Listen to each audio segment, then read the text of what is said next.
The American system of democracy is still very much an experiment. Democracy has been somewhat discredited. That system, it is the most successful democratic system the world has I think, ever seen. I experienced the American dream. There's no other country in the world that I could have created from nothing where I am today. This isn't the land of the free. That hasn't been the experience of many people. There is an existential threat in the world right now. We're facing one of the great ideological battles of our time. Global democracy really depends on a strong American democracy.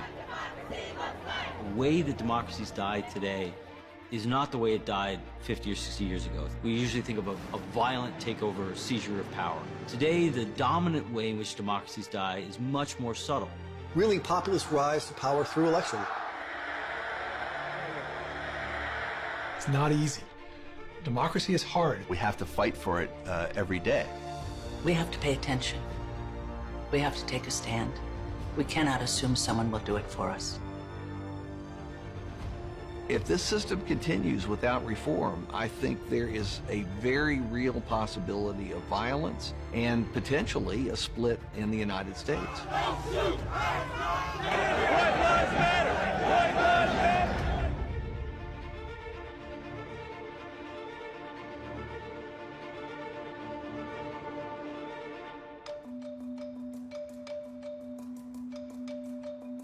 The United States didn't invent democracy. In fact, the word never even appears in the U.S. Constitution, although the concept is there.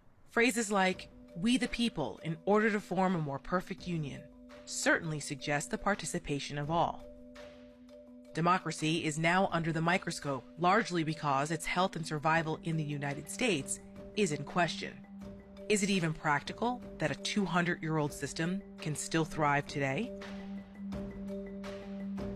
American democracy means our right as Americans to be able to choose. We have a choice. Giving the voice to the people. We can vote and have some say in what our government is trying to do for us. Majority rules. Democracy is a story that's been told to the people, that they have influence in who's ruling them. Government, by the people, for the people, as the Constitution says. Freedom to do whatever you want. I mean, without breaking the laws. After World War II, democracies were on the rise across the globe. Yet, many experts say, over the last 2 decades, the democratic form of government has been in decline. Today, democracy faces complex challenges that test the effectiveness of a government of, for, and by the people. Well, it depends on how far back you want to go. The birth of democracy occurred actually in ancient Greece. Only the patricians were the ones who were able to participate. So they were people who owned land. They tended to be educated. They had far more wealth than the average citizen. They got to vote on each issue that came to the forum. You have to go a long time, though, really, before you start to see democracy as we know it today. You begin really to see that in 1607 with the landing of the first permanent English settlement at Jamestown. Now, of course, they're still ruled at that point by the English monarch, but the seeds were planted for representative government. 1776, then we formally break away from the English monarchy after winning the Revolutionary War. And what you see then is the beginnings of what we call American democracy.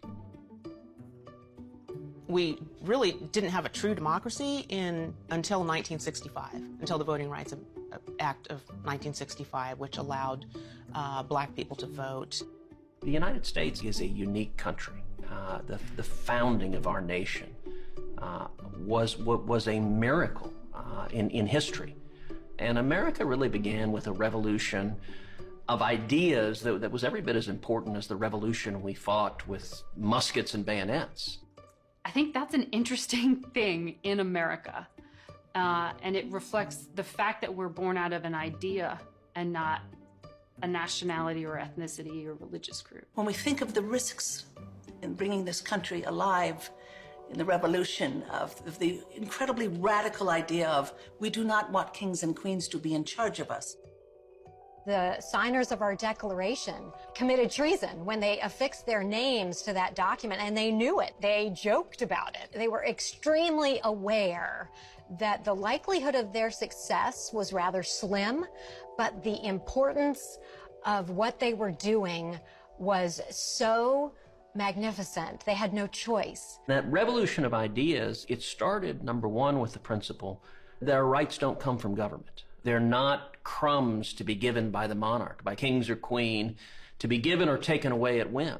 Instead, America began with a remarkable proposition that our rights come from God, that they're given to every human being, every man, every woman, every child has rights from God. Jefferson